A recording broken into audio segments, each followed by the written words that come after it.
C'est un PC dont on cherche à extraire des informations. Dans un réseau d'entreprises bien géré, habituellement, tout ce qui est branché, typiquement des clés USB ou ce qui est branché sur les ordi est quand même assez surveillé. En revanche, le câble vidéo l'est potentiellement un peu moins. Donc, on a développé un petit enregistreur vidéo qu'on a camouflé dans un adaptateur HDMI. Et donc, ça, c'est ce qui est typiquement branché à l'ordinateur et qui va être connecté à l'écran. Et là, on a une petite carte SD sur laquelle, en fait, va être enregistré le flux vidéo. Donc, l'idée, c'est par exemple qu'on arrive à avoir accès à l'ordinateur de la personne en dehors de ses heures de travail. On va échanger les câbles vidéo. Donc, remplacer le câble d'origine par le câble QG. Donc, à partir de là, tout ce qui est fait à l'écran par la personne est enregistré sur la carte SD. Ou exfiltré via radiofréquence. Vous avez vu la vidéo légende, hein? Il y avait Monsieur Lecornu, notre cher ministre de la Défense, qui était interrogé par le journaliste, enfin l'animateur de radio. Hein, techniquement, ils vous ont montré la grande muette n'est plus trop muette. Elle a communiqué 2 jours après ma vidéo, assez intriguant, où je vous parlais de Tempest, d'accord. Donc ça, c'est vieux comme le monde. Hein. On dit que c'est la dernière technologie de l'armée française. Ça date des années 70, d'accord. Donc voilà, on va faire un petit point. Je vais vous donner plusieurs sources, sources blanches, sources grises, d'accord, universitaires ou même de la NSA, documents déclassifiés. Hein, je suis rien allé pirater. Ça sert à rien d'envoyer des hommes descendre d'un hélicoptère cette nuit pour me kidnapper et me torturer. Je n'en sais pas plus. Et encore une fois, même si j'avais des informations sensibles, aucunement je vous les communiquerai. D'accord, c'est normal. Parce que ça permet le bon fonctionnement des armées. C'est pas plus que vous, hein, mais on va essayer d'en apprendre un peu plus quand même, d'accord. Puisqu'il y a pas mal de documents, puis c'est des sujets. Je sais pas, ça. Je crois que j'ai entendu parler de Tempest, ça devait être en 1997, hein, on est en 2025. Donc voilà. Enfin bon, c'est pas grave, hein, j'étais jeune, je savais pas trop de quoi on parlait, quoi. Mais c'était intriguant, d'accord. Donc on va revoir un petit peu, je vous avais dit que je vous ferai une vidéo sur certaines techniques Tempest, d'espionnage, d'accord, qui sont dans le monde civil. Encore une fois, hein, je ne parlerai pas du monde militaire puisque je ne suis pas militaire et je sais aucunement ce qui s'y passe, d'accord. Comme a dit l'autre, hein, allez vous engager pour la DGSE, pour le ComCyber, hein, si vous voulez travailler sur du matériel informatique incroyable et des techniques qui sont issues du monde de l'armée. Hein. Saltimbanque n'est pas issu du monde de l'armée. Je rappelle, hein, moi je suis avec mon couteau et ma bite au fin fond de ma cabane, au fin fond de la Creuse, d'accord, avec mes poules, mes vaches, voilà, mes chèvres et tout ça, mes oliviers. D'accord. Ça sera un peu disparate, mais on va essayer de parler un petit peu de tout ça. Alors, donc je vous mettrai un petit programme. Hein. Bon, ça marche sur les CRT, donc vous savez que ce sont cette ancienne technologie, d'accord, avec tout simplement les émissions qui sont émises par le tube cathodique, d'accord, et puis il y a un balayage. Et bien sûr, ça peut être intercepté, d'accord. Vous avez une démo à la fin de la vidéo de Legend. C'est un fait bien connu. Le matériel, les équipements électroniques génèrent des radiations électromagnétiques. Les ordinateurs, d'accord, on l'a vu, en fonction des modèles, il va y avoir plus ou moins d'interférences de radiation. Donc là, on est sur de la radiation non ionisante. Encore une fois, quand on prend le spectre électromagnétique, sur l'ensemble du spectre, il y a des parties qui concernent les radiations électromagnétiques, d'accord, les radiofréquences, d'accord. Donc ça peut interférer naturellement avec la réception radio. Et malheureusement, vous avez bien compris que ça permet aussi de leaker, de faire fuiter des informations sensibles. Je vous avais dit que Tempest, c'est le nom de code dans le gouvernement américain. Je vous ai parlé des SCIF, des SCAF. On a ce qu'on appelle des CSIs, hein, des compartiments au sein de la NSA, de la CIA. Et on a une classification au-dessus, c'est les ESC, d'accord, mais ça c'est très secret avec, par exemple, tout ce qui concerne le nucléaire, c'est Q comme dans James Bond, d'accord. Donc je vous avais parlé des sémaphores et tout ça. Bref, je suis pas rentré dans les détails, hein, c'est encore une fois en open source, mais pour mieux comprendre, d'accord, comment est classifier l'information puis compartimenter l'information. Donc comment je peux péter la compartimentation de l'information de mon adversaire? Tu l'as bien compris, via de l'espionnage Tempest, d'accord. Donc je vous ai parlé de l'AMSEC, hein, la sécurité des émissions. Et donc, vous avez bien compris que chaque radiation électromagnétique peut être récupérée à distance avec de l'équipement adéquat. D'accord, on avait vu là typiquement ce qui est utilisé, c'est du SDR, d'accord, du software defined radio, avec voilà un blend RF, AKRF, hein, bref, je vais pas rentrer dans les détails, mais il y a moyen de faire des trucs, d'accord, des petits projets type à l'époque des MC catchers, d'accord, 2G, 3G, ça pouvait se faire. Après, vous avez bien compris que les agences de renseignement et l'armée se sont dit, il y en a marre de ces petits cons qui peuvent rivaliser pour quelques milliers de dollars avec notre matériel.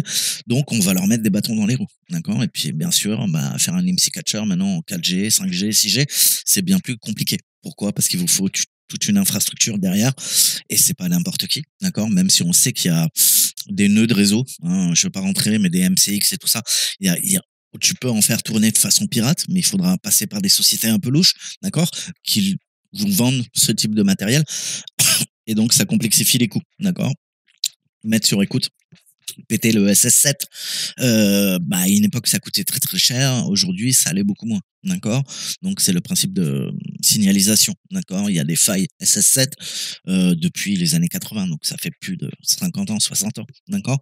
Et ça permet de mettre sur écoute, voilà, des personnes, d'accord. Puis des hackers très bons sont capables de faire ça. D'accord. Donc tout ça, c'est bien sûr des sujets qui sont connexes. Mais revenons à notre sujet. Donc avec de l'équipement spécial, il n'y a pas besoin d'avoir un équipement très très cher. Encore une fois, en fonction de l'équipement, plus il sera cher, plus la qualité du signal sera bonne. D'accord. Et même avec une simple radio, d'accord, une bonne antenne, si tu bidouilles bien, hein, c'est ce que font les hams. Hein, donc les amateurs de radiofréquence, c'est possible, d'accord, de bidouiller, même de recevoir les signaux d'une télé en noir et blanc. Le but, c'est d'exfiltrer, comme vous l'avez vu dans la vidéo, ou pas. Je vous redirige vers la vidéo de Legend. Recevoir tout simplement l'image d'un moniteur à distance. Donc, c'est ce qu'on appelle du eavesdropping. Écouter littéralement à la porte. C'est toutes les techniques qui permettent, notamment via le Tempest, de récupérer ça. Alors, ce petit programme, il va générer des ondes AM. Je vous rappellerai, on a le FM et on a l'AM. D'accord? C'est pas les mêmes bandes au niveau du spectre électromagnétique. Mais avec une simple radio, tu peux récupérer même une résolution de 1024 par 768. Alors, c'est les anciennes résolutions. Ça, c'est les résolutions des années 90. D'accord? Puisqu'on est sur du CRT. D'accord? Ça ne marchera pas. Enfin, c'est pas les mêmes techniques si pour du LCD, de l'OLED, du plasma et tout ça. D'accord? Là, typiquement, on parle de CRT. D'accord? Donc, on peut aller jusqu'à une résolution maximale de 864p, typiquement du 1152 par 864 pixels, puis ça permet de transmettre sur n'importe quel ton, donc même un ton que l'oreille humaine peut entendre, où vous avez bien compris, on a vu des techniques d'exfiltration qui utilisent tout simplement des sons qui sont inaudibles, peut-être par ton chien, et de l'infrason ou des ultrasons, d'accord. Notre oreille, elle n'entend pas tout, ok. Je vous dis tout le temps, il faut apprendre à voir l'invisible, vos yeux, ok. Ils ne voient pas tout, d'accord. Ils sont incapables de voir les rayons X, particules alpha, les particules bêta, les particules gamma. Une partie, vous le savez, la lumière visible, c'est une petite partie de l'ensemble du spectre. Enfin, si on prend tout le spectre électromagnétique, ça en fait qu'une partie. Donc la fréquence, ça permet de savoir si un son est audible, grave, médium ou aigu. On va revoir les bases. Plus la fréquence est élevée, plus le son est aigu, d'accord.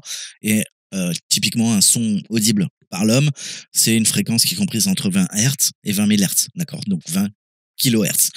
Un son de fréquence inférieur à 20 Hz, c'est un infrason. Et un son de fréquence supérieur à 20 000 Hz, c'est un ultrason. Donc, si l'homme comprend entre 20 Hz et 20 000 Hz, si je dépasse ça, fréquence supérieure, ultrason, tu l'entends pas. Et si j'utilise un infrason, tu l'entendras pas. D'accord? Donc, les sons audibles, je vous les mets là. Vous voyez, infrason. Donc, on est en dessous 20 Hz et au-dessus de 20 000 Hz, on parle d'ultrason. D'accord? Et dans les deux cas, c'est inaudible. D'accord? Et puis après, vous voyez les différences entre le son grave, médium, aigu. Donc voilà, si vous voulez vous amuser, vous pouvez utiliser une porteuse, une carrière. Et puis, on va avoir un son qu'on va moduler. D'accord? Alors, ça peut pas transmettre en FM. Peut-être dans le futur, mais le projet a été abandonné. C'est un vieux projet, mais voilà. Si vous voulez creuser, c'est assez marrant. En tout cas, là, on va se concentrer sur du 7 MHz à 22 MHz, d'accord, avec vraiment un intervalle de 3 à 30 MHz, d'accord. On peut aller au-delà, mais ça va entraîner après des perturbations au niveau de la communication. D'accord? Donc, vous pouvez faire le test et tout simplement, vous allez voir que en bidouillant une radio, vous pouvez tout simplement récupérer une image. Alors, Tempest, si tu veux apprendre, utilise le programme. Je te le mettrai en description. D'accord? Donc, on a plein de papiers que je vais vous lire. Et puis, comment transmettre la donnée. D'accord? Il nous faut des fréquences porteuses, ce qu'on appelle le carrière. Et tout simplement, on va travailler sur un code binaire. D'accord? C'est des bits. C'est des 0 et c'est des 1. D'accord? Alors, j'ai un 0, j'ai un 1. Il y en a un qui pourrait quoi? Qui pourrait transmettre la donnée, d'accord? Avec différents patterns en fonction de la résolution de l'écran. Ensuite, le signal va être réceptionné. Et puis, bien sûr, il faudra un enregistreur radio et puis pouvoir traiter les données qui ont été émises, d'accord? Donc typiquement, avant on travaillait sur un système analogique, maintenant via le SDR, on peut émuler ça de façon numérique, d'accord? C'est toute la puissance du SDR, ça permet de travailler sur l'ensemble du spectre électromagnétique avec le bon matériel, alors qu'avant il fallait typiquement bosser en analogique. C'est pas les mêmes techniques, il paraîtrait. Donc on reçoit le signal et vous avez bien compris, bien sûr, ça va être quelque peu perturbé, mais on aura une copie conforme de l'écran, d'accord? Donc voilà, c'est les bases. Intéressez-vous à la transmission radio-signal, d'accord? Vous pouvez vous inscrire si vous êtes intéressé sur le sujet et devenir un radio amateur, d'accord? Il faudra passer une licence. Je crois que c'est gratuit, si je dis pas de bêtises. Vous avez tous les documents et je vous redirige vers les parties compétentes de notre État qui délivrent, d'accord? Tout ça. Je vous mettrai les sources si vous voulez creuser, d'accord? Ça vous apprendra les bases du ham, d'accord? Le ham, c'est tous les radios amateurs. And it appears, and we go forward, and it disappears. And we go back.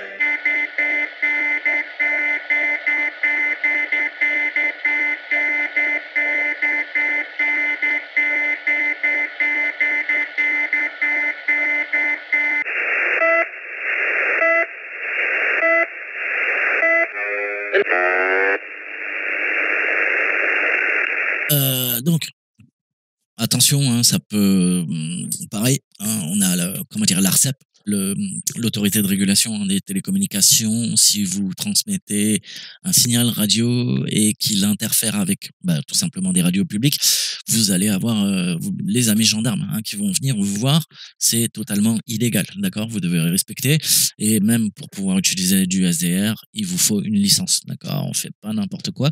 Il y a des lois bien précises et vous savez qu'il y a des plages qui sont réservées, je vous l'ai toujours dit, aux services compétents, d'accord? Ça peut être les pompiers, ça peut être l'armée, ça peut être n'importe qui, la police, etc., etc., etc. La gendarmerie, le reste, d'accord? Donc, ne faites pas n'importe quoi. Mais en théorie, là, le signal devrait pas aller très loin, d'accord? Donc, voilà, il n'y a pas besoin d'avoir un équipement de foufou pour récupérer ça à distance, d'accord? Sachant que je t'avais dit que je crois que la NSA est capable de le faire à plus de 60 km, d'accord? Donc, ça va un petit peu plus loin que, tu vois, une quinzaine de mètres, généralement, d'accord? Avec de l'équipement pas trop cher, d'accord? On peut aller jusqu'à une centaine de mètres. Tout va dépendre encore une fois de l'antenne et tout ça. Mais je rentrerai pas dans les détails parce que j'en sais pas plus. D'accord?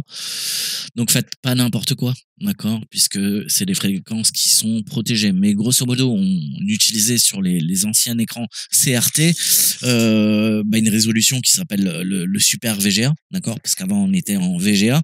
Après on est passé en Super VGA. Donc je crois que c'est quand on est passé du 320 par 200 au 640 par 480. C'était la première résolution que j'ai eue sur mes écrans. D'accord? Donc du 480p. Donc voilà. Il faudra choisir une horloge, d'accord? Donc l'horloge de fonctionnement, typiquement on utilise le programme F86 config pour récupérer la bonne horloge, d'accord? Après, il faut la résolution, d'accord? Ce qu'on appelle les timings, puisque la dalle CRT, on pouvait modifier le timing, d'accord? C'était un moyen de le faire tourner plus vite, d'accord? D'overclocker les écrans. À l'époque, il y a des écrans qui supportaient ça, où justement, on commençait à pousser l'écran dans ces derniers retranchements. On était hors fréquence, donc c'est du surcadençage. Donc typiquement, l'image, au lieu de remplir tout l'écran, se concentrait au centre de l'écran et ça faisait une sorte de moiré. Enfin bon, je suis pas rentré dans les détails, mais ceux qui ont vécu dans les années 90, ils savent très bien ce que je raconte.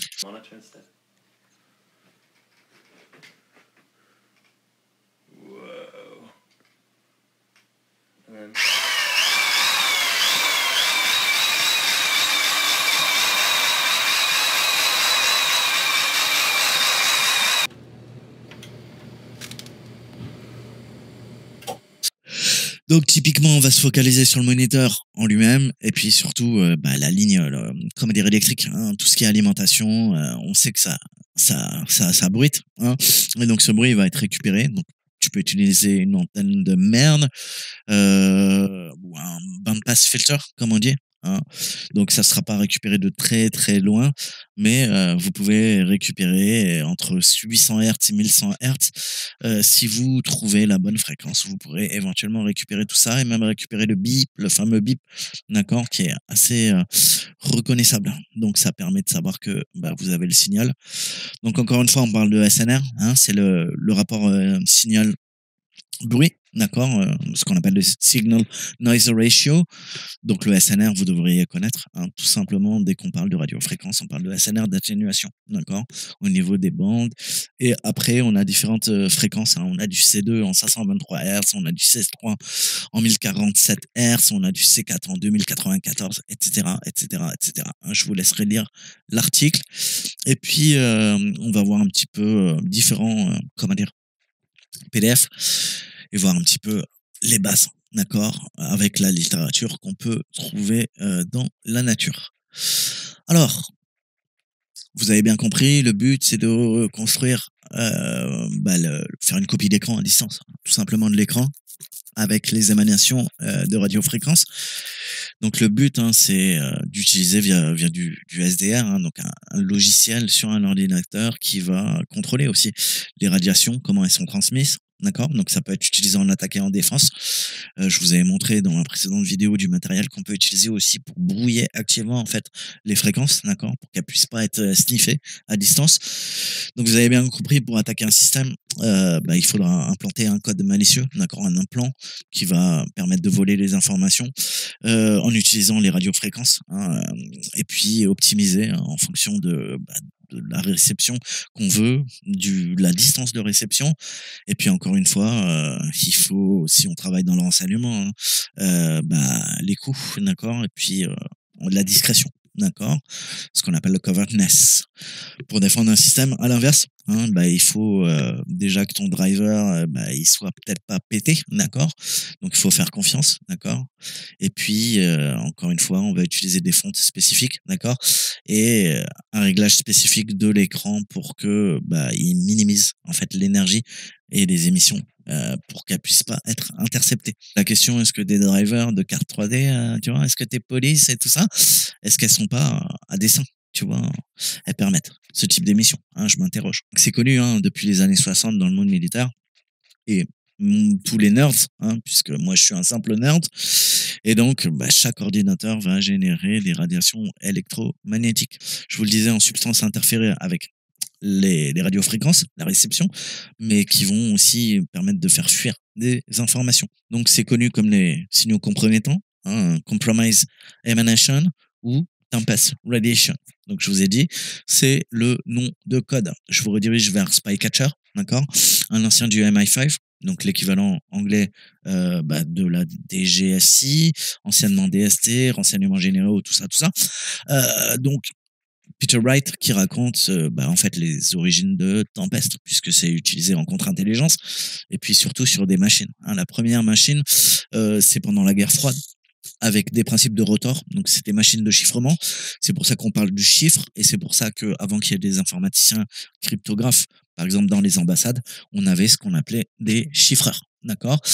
Donc, principe de rotor, avec tout l'espionnage qu'on connaît, hein, dernièrement, vous le savez, il y a 5 ans, on a commencé à parler des machines, d'un certain fabricant suisse, d'accord, qui aurait été poutré par la NSA, par la CIA, d'accord. Et encore une fois, bien sûr, hein, on va s'intéresser aux émissions de machines de chiffrement. C'est nécessaire pour le renseignement et le renseignement militaire, mais aussi des ordinateurs. D'accord. Donc pourquoi faire ça?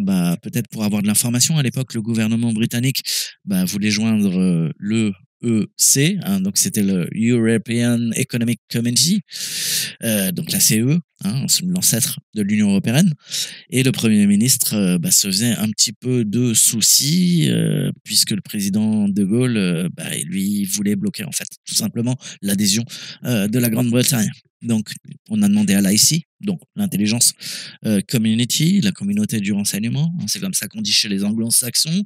Et bien sûr, il fallait déterminer un petit peu s'il y avait moyen d'interférer dans les négociations et les prises de position de nous, Français, concernant ce sujet.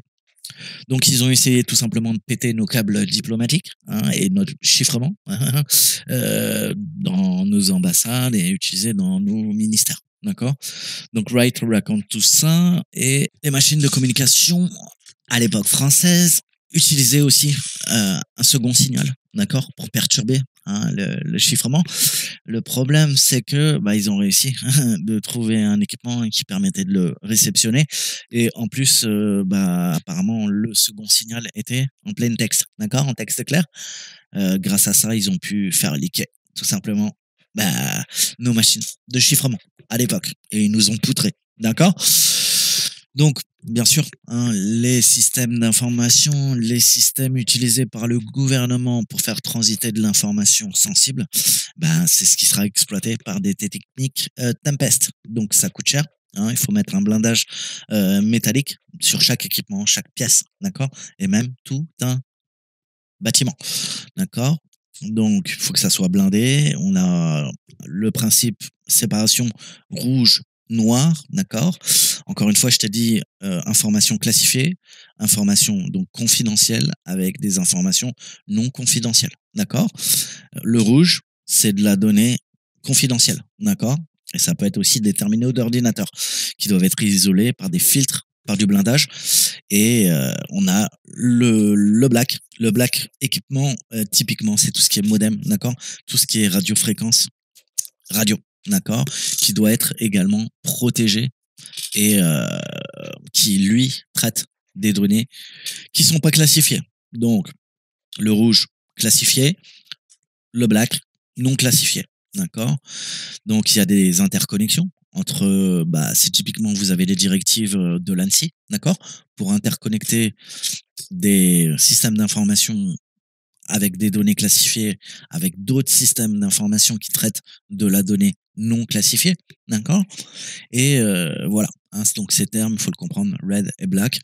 Et puis, ça peut être des stations de travail, ça peut être des terminaux sur des mainframes, d'accord, multiniveaux, des machines de chiffrement qui sont utilisées naturellement dans l'armée, dans la diplomatie. On a des normes et on a un standard américain qui s'appelle le NACSIM 5100A, d'accord. Donc encore une fois, c'est des protections Tempest, d'accord. On a l'équivalent à l'OTAN, ça s'appelle la MSMG 720B. Donc tout ça, c'est des documents classifiés, d'accord, auxquels je n'ai pas accès.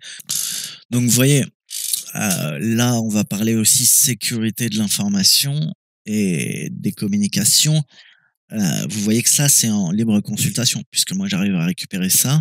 Par contre, les Allemands sont encore plus paranoïaques, et ils ont bien raison, parce qu'en fait, même les standards et le nom de ces standards restent classifiés, d'accord, au sein de la BND. Donc, je vous avais dit le Bundesnachrichtendienst, d'accord, les services extérieurs. Donc, bien sûr, là, c'est des universitaires qui vont travailler là-dessus et on n'a pas accès à l'ensemble de l'information pour pouvoir effectuer des tests Tempest. Forcément, s'il y a il y a des brevets qui sont déposés, d'accord. Encore une fois, c'est sensible et on va utiliser donc l'EMC, d'accord, le Standard Electromagnetic Compatibility avec des analyseurs de spectre électromagnétique, d'accord. On va s'intéresser au RFI, donc c'est tout simplement les interférences par radiofréquence et il faut corréler ces informations en fonction des signaux, en fonction du système, en fonction des bruits. Plus l'équipement est bruyant, entre guillemets, plus on peut récupérer le signal, d'accord. Et puis ça va être un signal qui est distort, comme disent les Anglais. Donc c'est un signal qui est déformé et bien sûr ça pose des problèmes puisqu'il faut reconstruire ensuite le signal. Donc tout ça, source externe, ça peut être des antennes, ça peut être les ground lines et le power line, d'accord. Donc ça peut être la masse, via l'alimentation. Ça peut être les périphériques, ça peut être les câbles réseau, d'accord. Donc on peut utiliser des micros. Par exemple, certains imprimantes, en fait, avec des bons micros, on pouvait savoir ce qui était imprimé à distance, d'abord, à l'époque.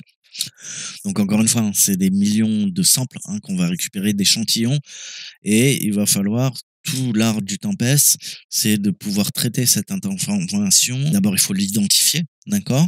Et on a 3 types d'émanations, d'accord? Donc celle électrique, celle électromagnétique et on a des émanations également, vous l'avez compris, acoustiques. Sur ces 3 champs qu'il faudra travailler et soit pour se protéger, soit pour attaquer, pour espionner, d'accord? Alors, on va utiliser ce qu'on appelle des cross correlation, donc intercorrélation, d'accord? Et tout est périodique, d'accord? Puisque le signal, eh ben, il évolue en termes périodiques et il faut comprendre la structure du signal pour pouvoir ensuite la déchiffrer. D'accord? Le but, si on parle d'un écran, puisque je vous parlais en préambule d'un écran pour afficher une image, il faut quoi? Il faut remplir le frame buffer, d'accord? On a donc une frame, c'est une image. On a votre frame buffer. Il y a des frame buffers dans vos cartes 3D, d'accord? Typiquement, on va utiliser la VRAM, d'accord? Donc la mémoire virtuelle sur vos cartes 3D, d'accord? Via vos drivers, via des API de programmation, on va créer le frame buffer et typiquement, ça va permettre d'afficher, tu l'as bien compris, soit une image, soit des vidéos, soit un jeu vidéo, d'accord, qui a une succession d'images, d'accord, 60 images par seconde, c'est plutôt pas mal minimum pour un jeu vidéo, d'accord. Donc encore une fois, le frame buffer, il va être rempli puisque c'est du buffering, donc périodiquement, eh ben on va rafraîchir le buffer pour rafraîchir tout simplement ce qui est affiché, d'accord. Et tout ça, c'est traité via un signal vidéo, d'accord, qui va être amplifié parfois à des centaines de volts, d'accord, si on parle d'anciennes technologies CRT. Donc, encore une fois, il faut connaître aussi les fontes, d'accord, utiliser sur l'équipement vidéo et certaines imprimantes, encore une fois, il y a des patterns, d'accord, on va pouvoir reconnaître des techniques en fonction des imprimantes, en fonction du bruit des rotors, d'accord, si on parle de machine de chiffrement. Et encore une fois, le but, c'est de travailler sur le SNR, sur le ratio signal-bruit, pour essayer de découvrir tous les caractères possibles, d'accord? Et pour chaque pixel, d'accord? Donc, encore une fois, on va s'intéresser, que ça soit une feuille qui a été imprimée ou, comment dire, un écran, faut connaître chaque point de la matrice, d'accord? Donc, comme je vous le disais, en espionnage, hein, il y a très clairement des logiciels qui sont installés par l'attaquant, qui vont générer soit un signal périodique, soit des signaux pseudo-random, d'accord? Qui sont faciles à détecter, d'accord? Donc ça va permettre après d'extraire, d'accord? Il vous faut un pattern, et si ce pattern, vous allez voir, on en reparlera, mais on peut créer des signaux, d'accord? Des signaux, on peut faire communiquer la donnée via des micros, via des sons. Je vous disais que vous ne n'entendez pas. Donc je vous parlais de side channel, mais on peut aussi utiliser, voilà, ces techniques en fait, avec des algorithmes bien connus, on va pouvoir espionner les CPU, d'accord? Donc encore une fois, chaque instruction génère un certain bruit, d'accord? Et via ces techniques de corrélation, on peut savoir ce qui est utilisé ou quelle instruction est utilisée, d'accord?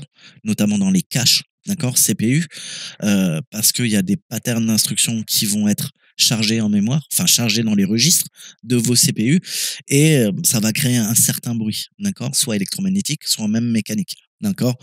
Donc voilà, encore une fois, tu vois, les smart cards, c'est pareil. On peut utiliser les techniques de Bovenlander pour péter le chiffrement DES, d'accord, en fonction de la consommation, du pattern qui est répété 16 fois.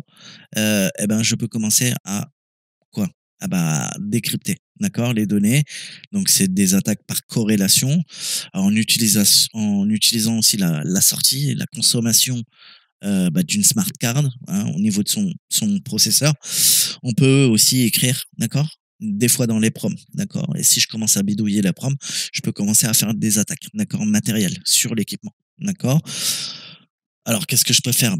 Je peux essayer un code PIN, mais plutôt je peux quoi? Je peux déduire en fonction de la consommation de processeur de la smart card si c'est le bon code PIN ou pas, d'accord. Et je peux même quoi? Essayer de faire un reset, d'accord. Si jamais c'est un compteur typiquement qui est dans le microprocesseur qui va compter, qui va itérer, et voilà. Si jamais c'est un pin non volatile, je peux essayer de tempérer et de ainsi trouver la limite en fait au niveau du pin, d'accord, et puis essayer de l'attaquer pour trouver la bonne solution. Donc les radiations électromagnétiques, c'est des problèmes en termes de sécurité, vous l'avez bien compris dans le monde de l'informatique.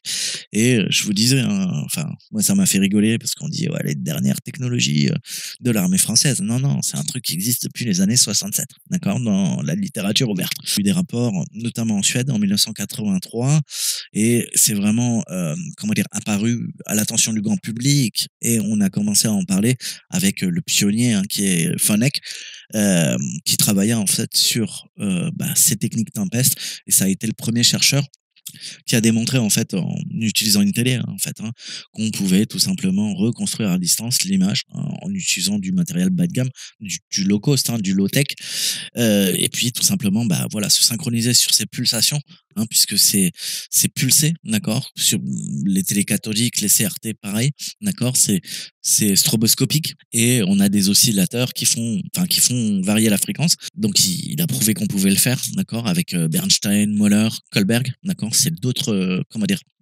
scientifiques et chercheurs, d'accord. Et puis après, pour parler notamment du blindage, d'accord, qu'on pouvait utiliser le principe de shielding.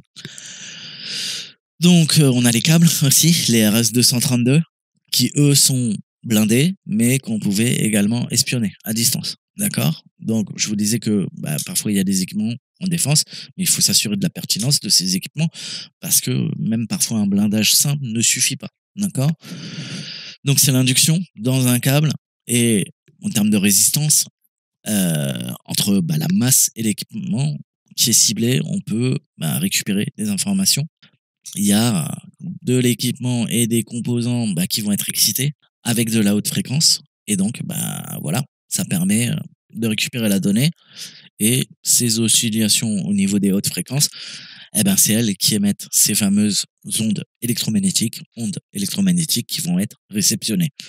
Parce que typiquement, il y a quoi? Il y a un CPU, processeur, d'accord, qui va utiliser des liens en série et qui peut être éventuellement attaqué. Ce qu'on appelle le crosstalk.